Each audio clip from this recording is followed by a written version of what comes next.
The last squall had passed, leaving behind a lingering taste of salt and fear on parched lips.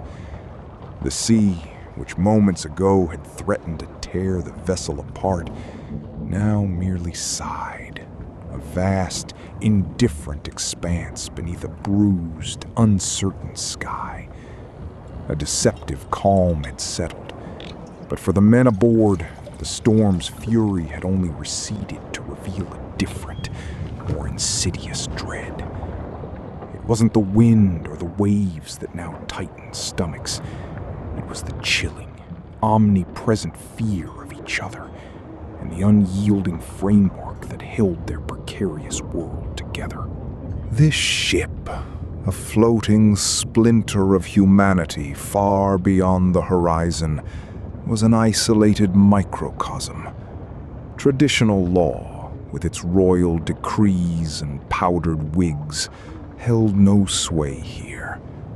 Instead, a brutal, agreed-upon necessity governed every waking moment. The groaning timbers of the hull, perpetually damp, reeked of rot, tar, and the sour tang of unwashed bodies. Every shadow seemed to harbor a watchful eye, every creak of the deck a potential secret revealed. The whisper of the wind through the rigging often seemed to carry not just the call of the ocean, but the silent, heavy weight of unspoken threats and constant surveillance. Survival in this lawless realm demanded order, however brutal. It was not the abstract concept of justice, but the raw, immediate fear of men. A captain's wrath, a quartermaster's judgment, or the collective fury of the crew that served as the ultimate enforcer. From this harsh reality emerged the Articles of Agreement, or simply pirate articles. These were not elegant legal texts, but crude, violent constitutions born of desperation and the shared understanding that without strict adherence to a common pact, their outlaw existence would swiftly devolve into utter anarchy, drowning them all. These articles were practical, unforgiving, and binding. They were etched not on parchment, but into the very fabric of their daily routine, ready to be enforced with a swift, often bloody hand. But what specific transgressions could lead a man to face this unique brand of justice, far from any king's court? Far from any king's court, where the gallows stood as a distant, abstract threat, justice aboard a pirate vessel was a tangible, brutal reality, meted out swiftly and physically. Here, even the smallest infraction could trigger a disproportionate, agonizing response. For in the cramped, dangerous world of a ship, a minor breach of discipline was not just an inconvenience. It was a potential crack in the hull, threatening to sink them all. Consider the daily grind. The sails demanded constant attention. Ropes needed to be hauled, decks scrubbed, bilges pumped. Shirking duty, letting fatigue overcome one's responsibilities, wasn't merely laziness.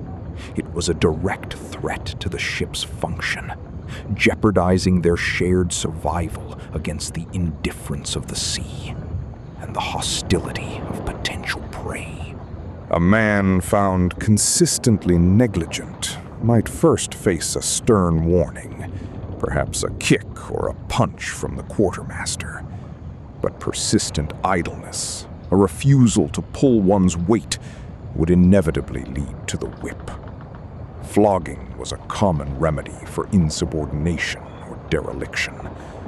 The accused would be stripped to the waist, his hands lashed to the mast or perhaps secured over a cannon on the deck. The cat-o'-nine-tails, a tangle of knotted ropes, would rise and fall, each stroke biting into the flesh. The air would thicken with the sharp crack of the rope, the grunt of the flogger, the gritted teeth of the victim. Salt spray, inevitably carried by the wind or an accidental splash, would sting the open wounds, igniting a searing pain that traveled from muscle to bone. The public spectacle was as much for the crew as for the punished, a stark reminder that on this vessel every man contributed and every man obeyed. The smell of sweat and fear mingled with the sharp tang of fresh blood, a taste sometimes felt by the victim, his mouth often bloody from biting his tongue to suppress a scream. His muscles would burn, not just from the blows, but from the agony of resisting the natural instinct to writhe. Or perhaps the crime was more insidious, hoarding provisions. Water, hardtack, dried meat. These were the lifelines in a world of scarcity. To squirrel away a hidden stash, denying a shipmate his rightful share, was a betrayal of the deepest kind. It threatened the delicate balance of their shared fate, fueling resentment and hunger in a place where both could swiftly turn murderous. Such a transgression might earn a man the torment known as sweating. He would be confined to a dark, airless space, perhaps a powder magazine or a small, unventilated hold below decks. The stifling heat would press in, stealing the air from his lungs, sweat pouring from every pore. Thirst would become an all-consuming fire, his mind drifting into the feverish haze of dehydration. Days, sometimes nights, in that claustrophobic darkness, with only the creak of timbers and the distant slosh of water to accompany his despair, was a psychological ordeal as potent as any physical beating. It broke a man from the inside out, a slow, agonizing suffocation of the spirit, leaving him humbled and desperate. Even trivial disputes, if allowed to escalate, could shatter the fragile peace. Fighting without permission, drawing a blade over a perceived slight or a bad gambling debt, these were strictly forbidden.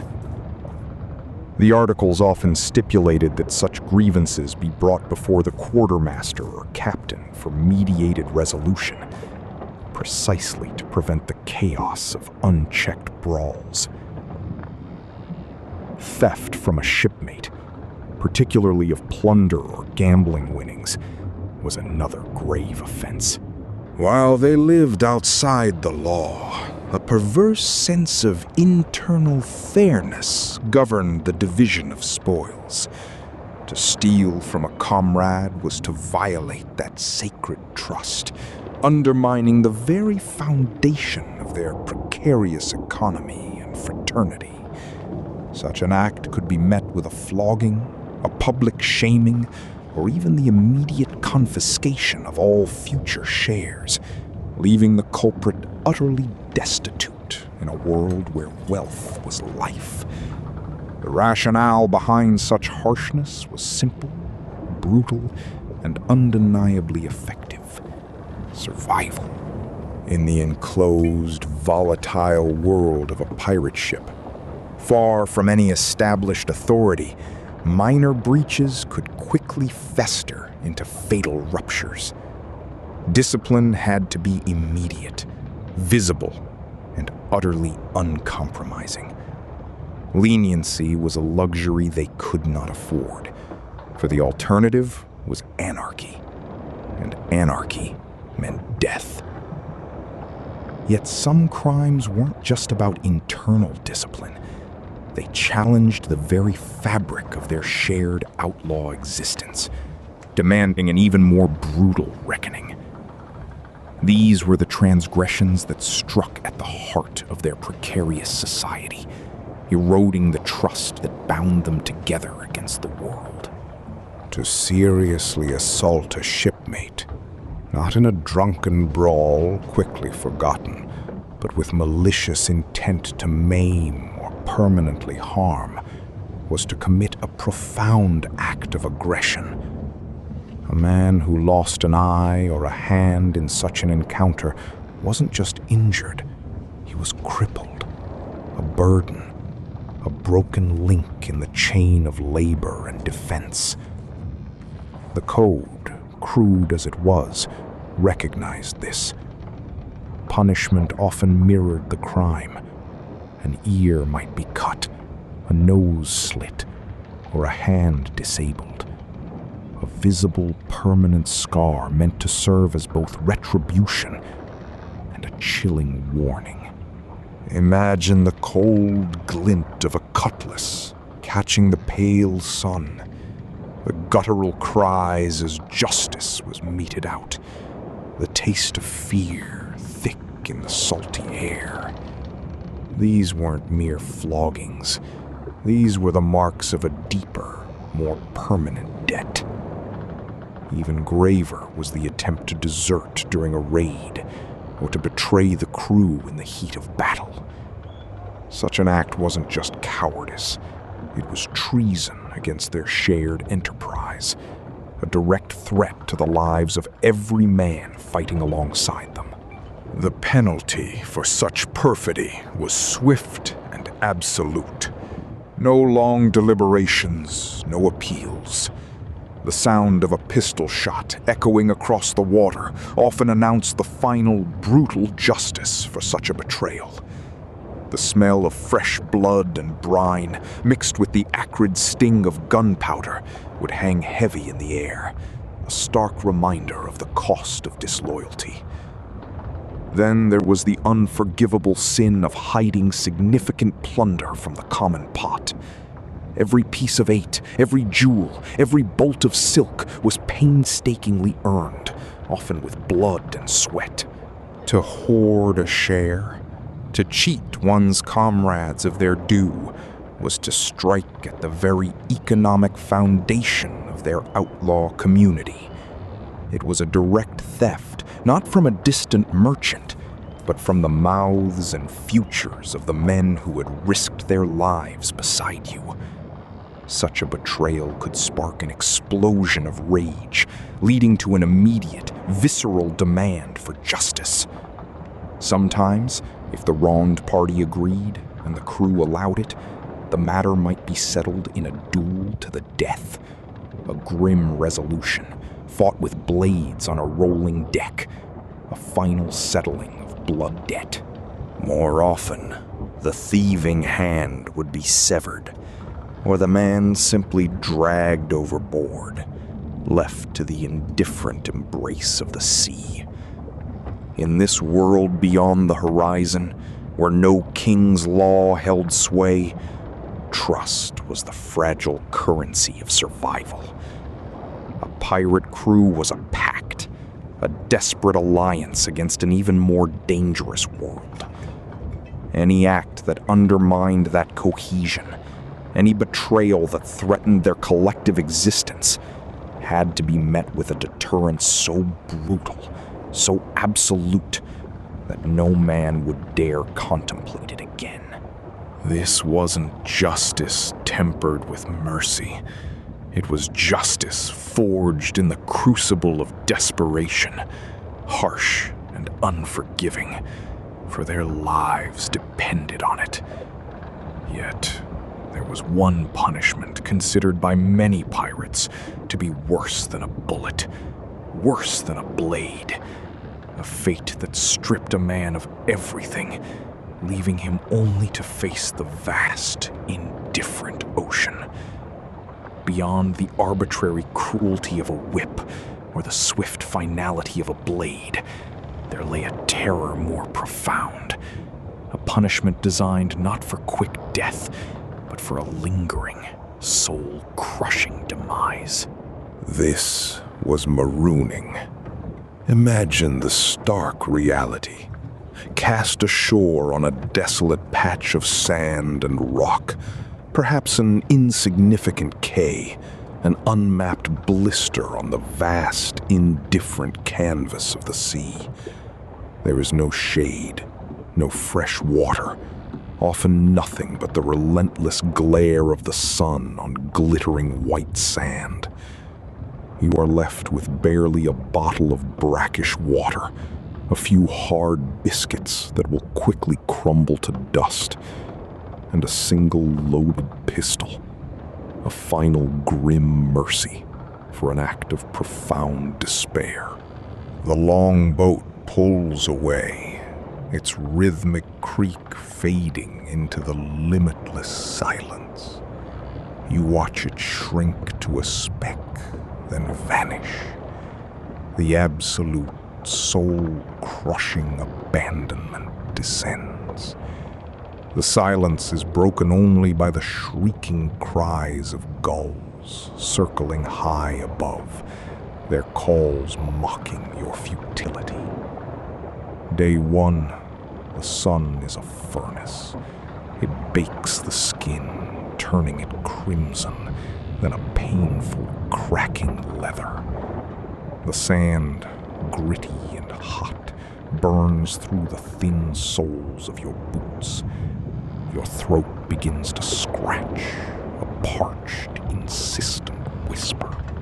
You ration the water, each sip a torment, tasting of desperation and the certainty of its finite supply.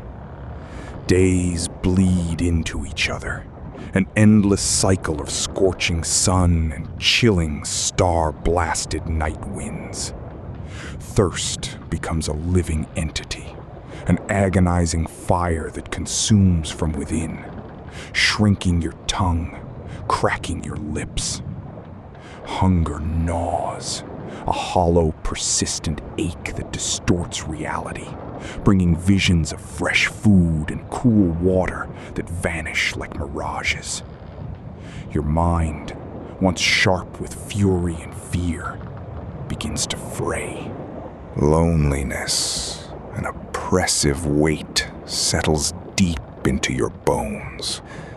Every distant cloud is a ship, every whisper of wind the sound of oars, every shadow a potential rescuer, only to dissolve into the mocking reality of the empty, endless horizon. The pistol, heavy in your hand, becomes a constant companion, a silent, tempting arbiter of fate. Do you preserve its single shot for a desperate act of self-defense against some phantom threat? Or is it reserved for the ultimate escape from the slow descent into madness?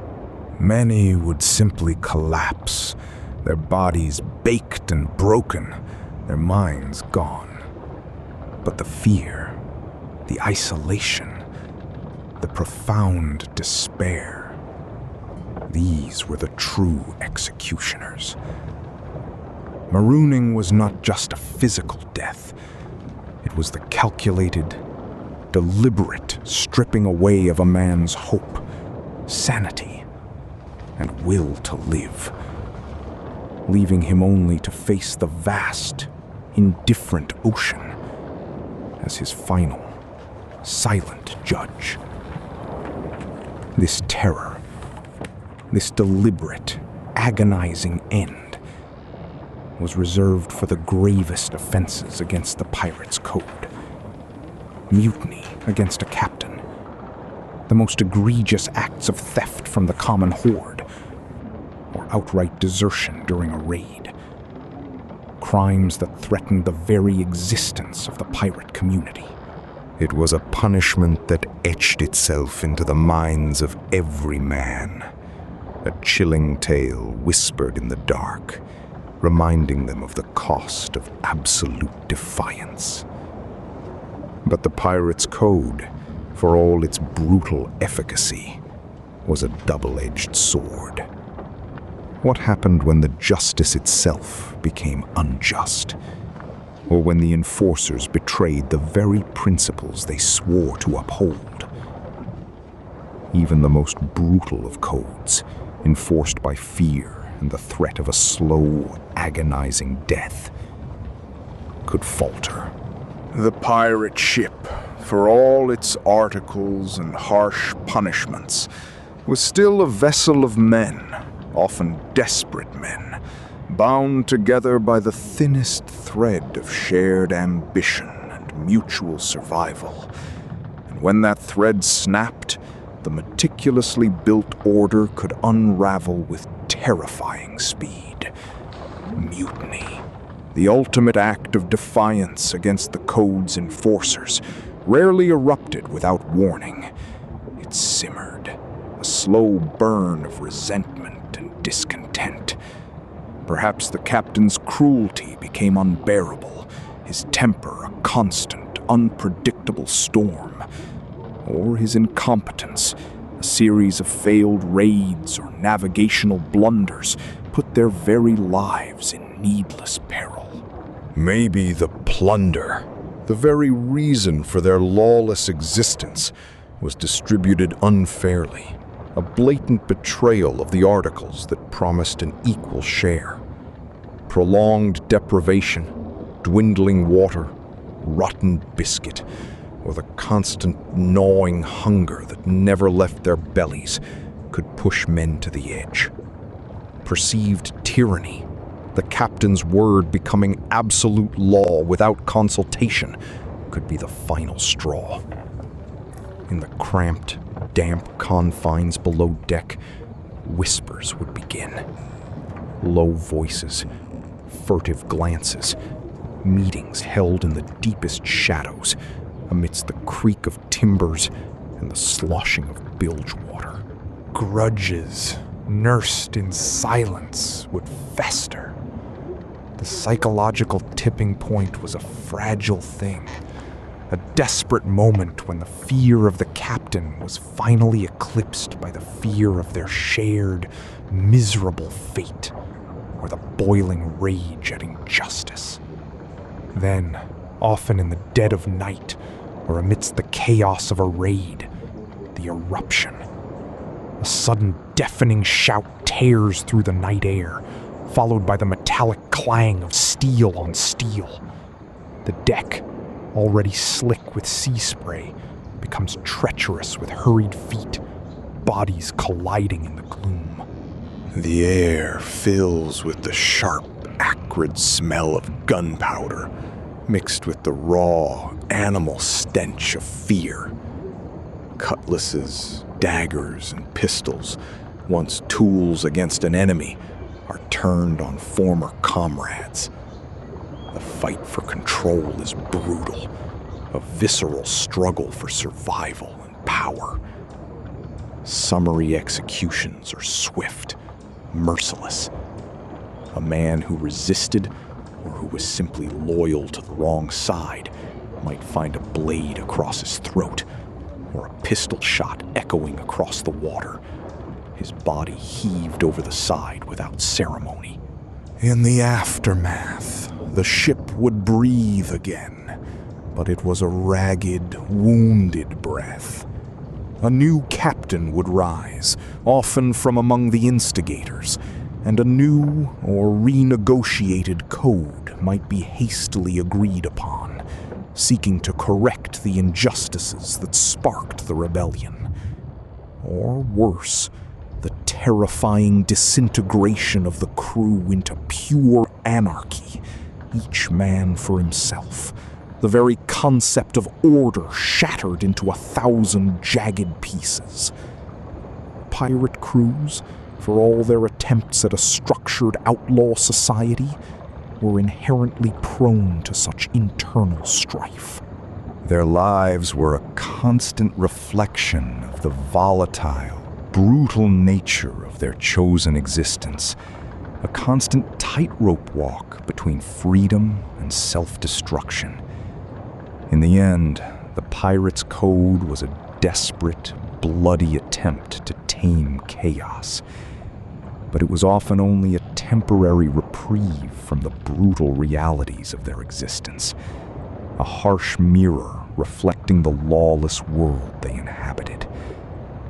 The pirate's code, born of grim necessity, was not a set of lofty ideals etched in elegant script, but a brutal, agreed-upon pact against the ultimate chaos. It was the rough, unyielding skeleton that held their floating world together. A stark choice between a semblance of order, however violent, and the swift, ship-devouring anarchy that always lurked beneath the surface. For all their declarations of freedom from king and crown, they found themselves bound by chains of their own making, shackles forged from fear and the raw urgency of survival. The paradox was stark. To escape the strictures of society, they had to create a law far more immediate, more tangible, and often far crueler than any they had fled. This was not justice administered by distant judges or powdered wigs, but by men whose hands were calloused by rope and stained by blood.